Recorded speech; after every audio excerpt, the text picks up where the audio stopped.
Hello, YouTube. I want to tell you what happens when you function as an informant to local law enforcement or DFPS, that's Child Protective Services in Texas. If you inform to local law enforcement or social services in Texas with emphasis on being a single parent, if you're a single parent and you inform to local law enforcement or social services against a group of criminals, or more than one group, there's a variety of different circumstances that can emerge. First off, I want to let you know that police are going to let criminals make retaliatory reports against you, and so is social services. You'll get swatted upwards of a dozen times, perhaps even more than that, in a campaign that lasts for many, many years. Even as you get sick physically and you lose your job and all of your investments and your assets are wiped out, and you're telling law enforcement in not just one jurisdiction but multiple jurisdictions, I am being swatted. My children are being subjected to swatting calls. What are you going to do to investigate the swatters? How are you going to deal with these false reporters? Can you identify these people? I want to pursue criminal charges against them. What are you going to do about this? And they don't even offer to open an investigation or file a report against these people, whoever they are. And the deal is that you end up eventually getting forced out of your home. Our home experienced direct criminal aggression from one of the groups that I reported on. They broke our windows out and they stole critical systems components for our running water. They destroyed our sewer system and they tore our AC system from the moorings that were on the pad outside of our house and carried that over their house and put it further home. And even after all that happened, and I continuously communicated with local law enforcement and federal authorities about what was going on, none of them got arrested. Even as my property was sitting in the driveway of those responsible, no one was prosecuted. And my house went to foreclosure. I got physically chased from the house, down the highway, right past the police station, and the person responsible did not get arrested. And my house suffered additional damage. This was in Texas. And the people involved in those crimes against our property in that particular situation, a bunch of them, their relatives, multiple relatives in the last 5 years have had multiple criminal charges for possession and transfer with enhanced criminal charges for moving drugs, DWI, evading arrest, resisting arrest. Multiple people. It was a crime family. We were living across the street from a crime family. And I've written letters extensively about this. I have made law enforcement aware at a federal level. I've communicated this, that we were dealing with this situation. And it's taken years to see any activity affecting anybody who is even a part of their extended family. Whereas the family that was living across the street from us, none of them have been arrested. None of them. They know they're being watched, and things have gone completely to hell. All across the street, there's probably 4 or 5 different properties, and these people were moving on to adjacent properties that weren't theirs, dumping vehicles and engines and antifreeze and motor oil, all kinds of stuff, killing all the grass, leaving buckets of dead fish outside along the property line. Not mine, but on their neighbors' properties, on adjacent properties, and just tearing it up, literally dropping engines and wrecked cars on the public road, on the paved asphalt road in front of their home. And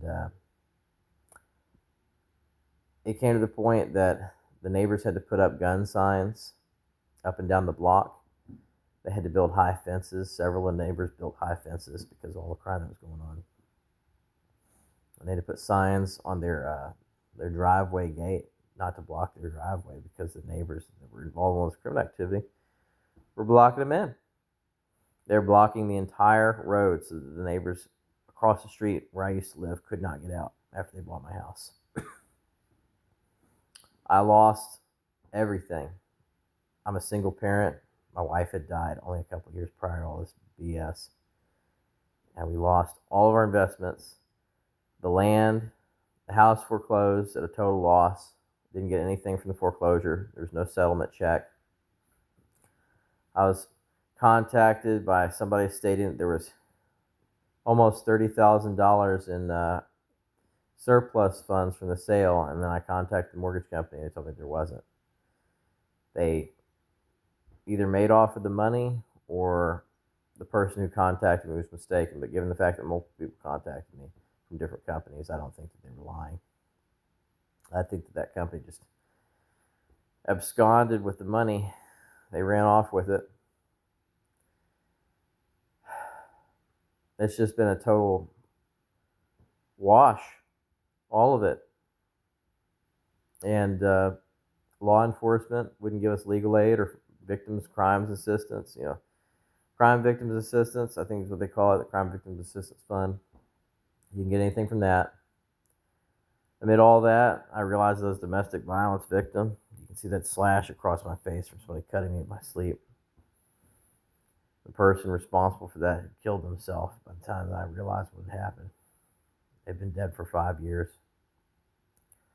I'm a victim of forcible drugging and drug-facilitated sexual assault. And my wife allowed other people in her family to sexually assault me after drugging me while I was asleep. And I couldn't get any legal aid. I called RAIN at least a dozen times. They wouldn't give me any help of any kind, no legal assistance. And I reached out to the National Domestic Violence Hotline. There was nobody staffing the hotline that hung up on me. I just wanted to see what would happen,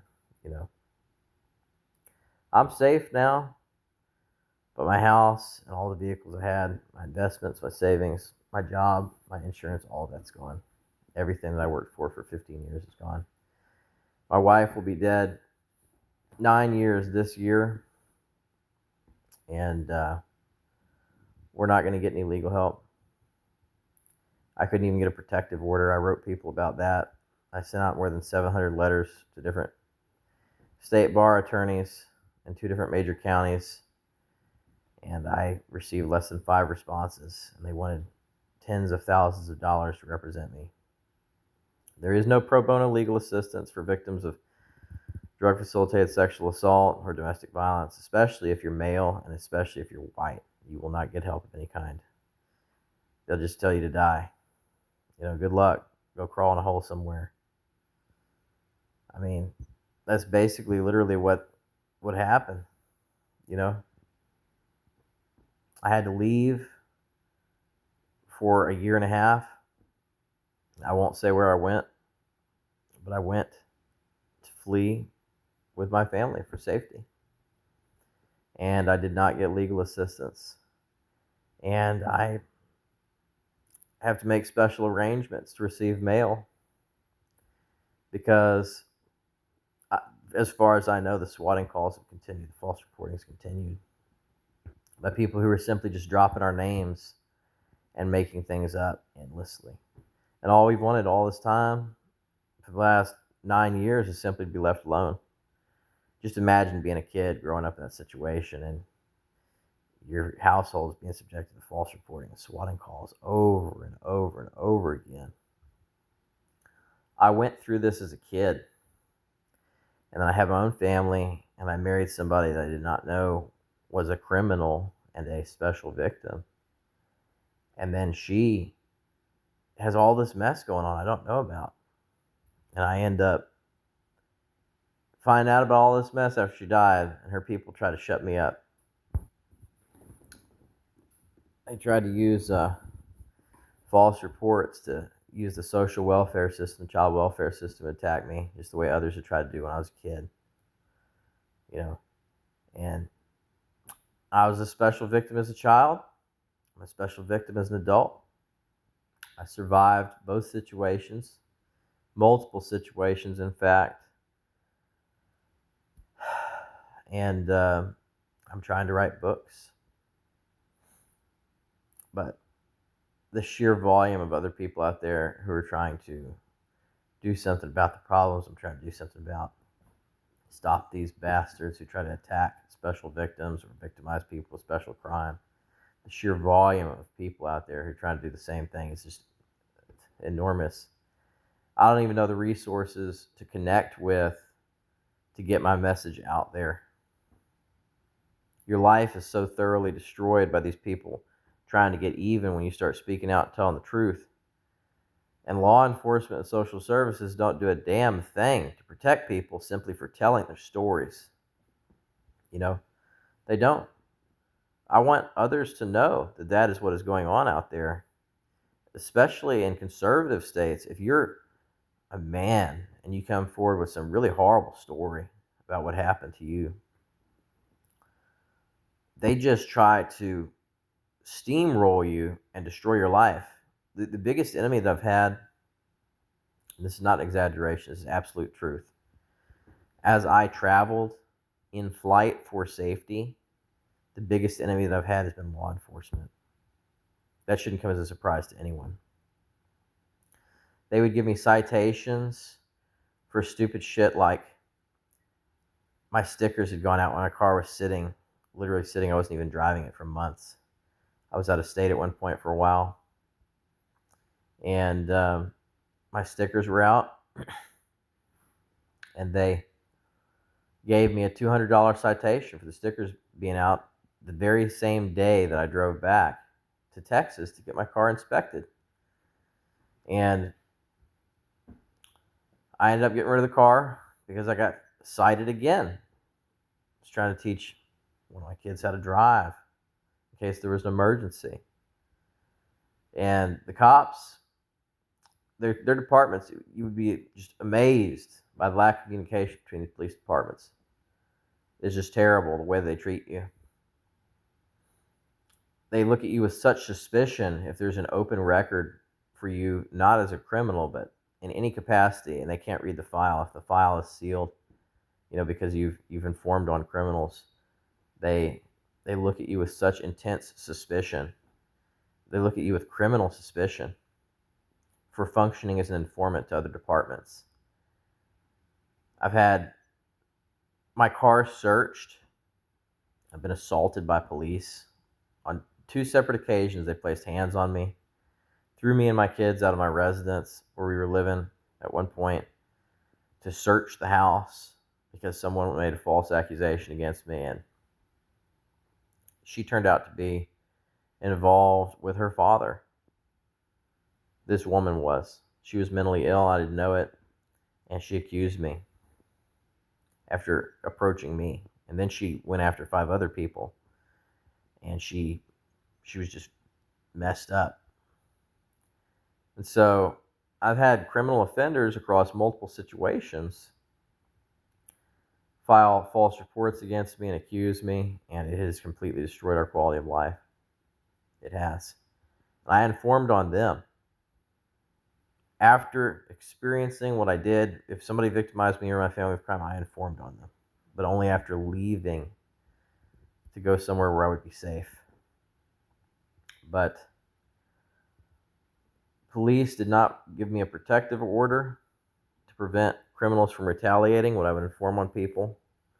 And I've had to communicate through proxies and have other people convey information that I was attempting to disseminate to the appropriate agencies.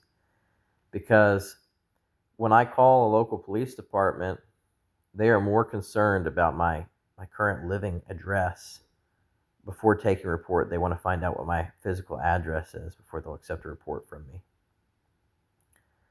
And I have found that to be an obstacle to process whenever I'm trying to make a report in a jurisdiction where I had ongoing files that I had reported on. And I'm like, God, their whole system sucks. The departments don't communicate well. If you move between jurisdictions for safety, trying to get away from the criminals because police won't get them off the street, they won't arrest them, they'll leave them free to engage in violent reprisals against you. I know because I experienced it. Imagine reporting on a group of criminals and then one of them physically comes out of the house months or even years after the fact. It might be as much as 2 years after the fact, and chases you from your property in their vehicle. They jump in their car and they literally begin speeding well in excess of the speed limit right past the local police station. Who is doing something about this stuff? Who? You know, do you know how many letters that I've sent about these situations? Multiple different criminal situations I informed on, and it's all spread out over a span of years. And to have these people be able to do that and physically get away with that, and law enforcement does nothing to them. How does that make me feel as a member of the public when I'm informing on somebody who's engaging in organized crime, drug trafficking, sex crimes, you know, different interests, different groups, people I encountered, not seeking them out at all, just I had the misfortune of encountering these people. How does it make me feel to see all these people walk? I never wanted to meet these people.